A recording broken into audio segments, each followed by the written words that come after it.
তোমরা বাংলা কথা বলছো, তোমরা বাংলাদেশে। বাংলাদেশ ভারত সীমান্তে চলছে ইঁদুর বেড়াল খেলা। আন্তর্জাতিক নিয়মকানুন উপেক্ষা করেই ভারত থেকে জোর করে লোকজনকে বাংলাদেশে ঠেলে দেওয়ার অর্থাৎ পুশ ইন করার একতরফা চেষ্টা চালাচ্ছে ভারতীয় সীমান্তরক্ষী বাহিনী বিএসএফ। তা আটকাতেই মহাতৎপর border guard Bangladesh BGB.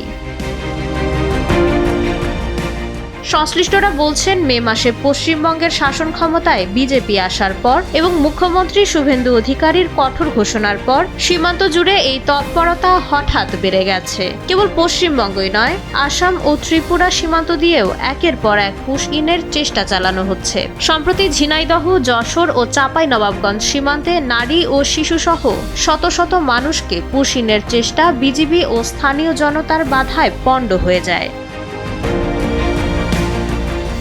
Jessore, Joypurhat, Satkhira সহ দেশের সীমান্ত জুড়ে প্রায় ৭০টি ঝুঁকিপূর্ণ স্থান চিহ্নিত করে গোয়েন্দা নজরদারি ও টহল বাড়ানো হয়েছে।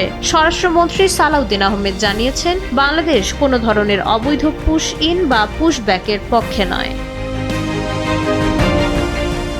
পুশ ইনের পাশাপাশি সীমান্তে বিএসএফ এর হাতে বাংলাদেশি হত্যার ঘটনাও উদ্বেগের বড় কারণ। এই উত্তপ্ত পরিস্থিতির মধ্যেই ৮ থেকে ১১ জুন নয়াদিল্লিতে অনুষ্ঠিত হতে যাচ্ছে বিজিবি বিএসএফ মহাপরিচালক পর্যায়ের ৫৭তম বৈঠক, যেখানে পুশ ইন ও সীমান্ত হত্যা বন্ধের বিষয়টিকে ১ নম্বর অগ্রাধিকার দিয়ে আলোচনা করবে বাংলাদেশ। সীমান্তের এই উত্তেজনা ও কূটনৈতিক টানাপোড়েন এখন কোন দিকে মোড় নেয় তা জানতে সকলের নজর দুই দেশের বৈঠকের দিকে। মাইশা মালিহা, সময়ের আলো।